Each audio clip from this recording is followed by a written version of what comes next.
మనం ఏదైతే పురావస్తువు అనుకుంటున్నామో విధ్వంసం కూడా ఒక పురావస్తువే. మనం ఇలా కాపాడాలనుకుంటున్న అన్నీ కూడా మన విధ్వంసంలో నుంచి వచ్చింది. ఇదొక వైద్యం. రామప్ప కానీ, భువనగిరి కోట కానీ, ఓ చెరువు కానీ ఏదైనా కూడా ఎంతో కొంత విధ్వంసం జరిగిన తర్వాతనే ఏర్పడ్డాయి. కానీ ఇవాళ ఎందుకు మనం ఇంత విధ్వంసం గురించి మాట్లాడుతున్నాం? ఒక తాజ్మహల్ కట్టాలంటే ఎంత పాలరాతి విధ్వంసం జరిగింది, కానీ ఇప్పుడు కూడా మనం దాని గురించి మాట్లాడాలి.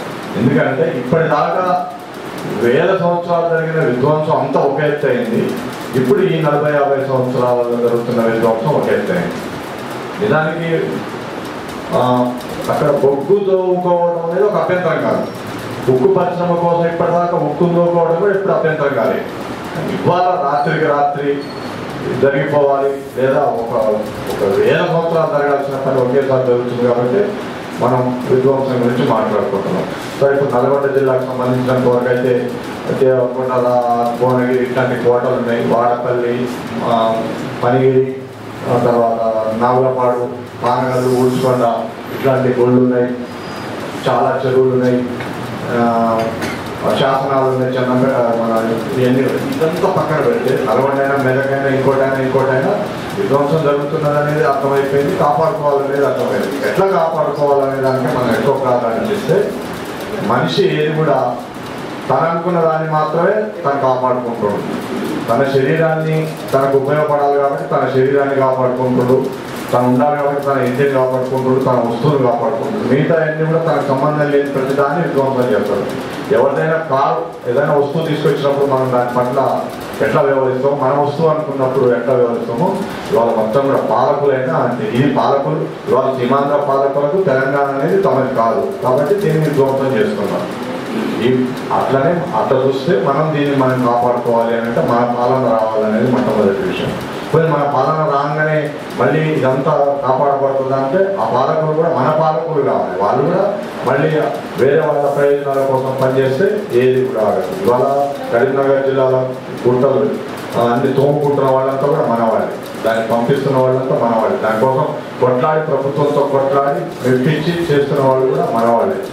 అంటే అక్కడ కూడా ఇవన్నీ అవుతున్నాయి. ఇవాళ గాంధీ రాసిన ఉత్తరాన్ని 50 లక్షలు పెట్టి ఒక అతను కొనుక్కొని దాచుకుంటున్నాడు. ఎందుకని అంటే దాన్ని ఆయన గుర్తించాడు, కానీ గుట్టల్ని గుర్తించట్లేదు, ఏనని గుర్తించట్లేదు, పురావస్తు విశేషాలు వేటిని కూడా గుర్తించట్లేదు. ఇప్పుడు మనం చేయాల్సిన పని ఏంటంటే సార్ చెప్పినట్టుగా మనిషి జీవితమే ఒక వస్తువు అయిపోయింది కాబట్టి దాన్ని అంతా కాపాడుకోవాలడానికి ఒక సమూహంగా ఒక చిన్న గుంపులాగా ఏర్పడి వాటన్నిటిని కూడా మనం కొనుక్కోవాలి. ఇవాళైతే నా దగ్గర డబ్బులు ఉంటే నేను ఒక ఏనని కొనుక్కొని ఏన చుట్టూ నడి కట్టుకొని నేను నా ఇల్లుని ఎట్లా కాపాడుకుంటాను, ఓ ఏనని కాపాడుకోవాలి, ఓ చెరువును కాపాడుకోవాలి నా డబ్బులతో. అట్లాంటి పరిస్థితుల్లోకి మనం నెట్టబడ్డాం. నాలాగా మనం చేయలేము, నేను చేయలేము, మీరు చేయలేము, ఎవరు చేయలేము. బట్ అందరం కలిసి సమిష్టిగా సమూహంగా ఈ వస్తువులన్నింటినీ కాపాడుకోవడానికి ఒక బలమైన ఉద్యమ రూపంలో మనందరం పనిచేయాలి. దానికి మనకు ఆర్థికంగా శక్తి ఉండాలి, పోరాటానికి శక్తి ఉండాలి.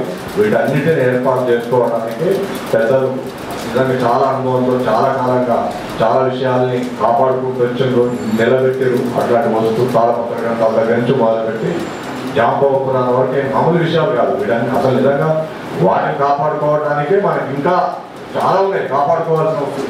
అన్న చెప్పి చూస్తే భయమైంది. ఎన్ని మనసులోకి వస్తుంది, అమ్మ ఎన్ని ఉన్నాయి, ఎంత కాపాడుకోవాలి. వీటన్నిటిని కాపాడుకోవడానికి మన శక్తి కూడా సరిగ్గా దాని గురించి మనం ఆలోచన చేద్దాం. ఇది చాలా ముఖ్యమైన విషయం, చాలా ప్రాధాన్యతతో కూడిన విషయం.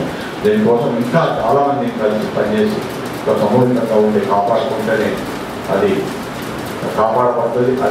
అప్పుడే ఆ పేదవాడి కథ కూడా నెరవేరుతుందని తెలియజేసి అవకాశం ఇచ్చిన వీరకుమార్ గారికి, మిత్రులకు ధన్యవాదాలు తెలియజేస్తున్నాను.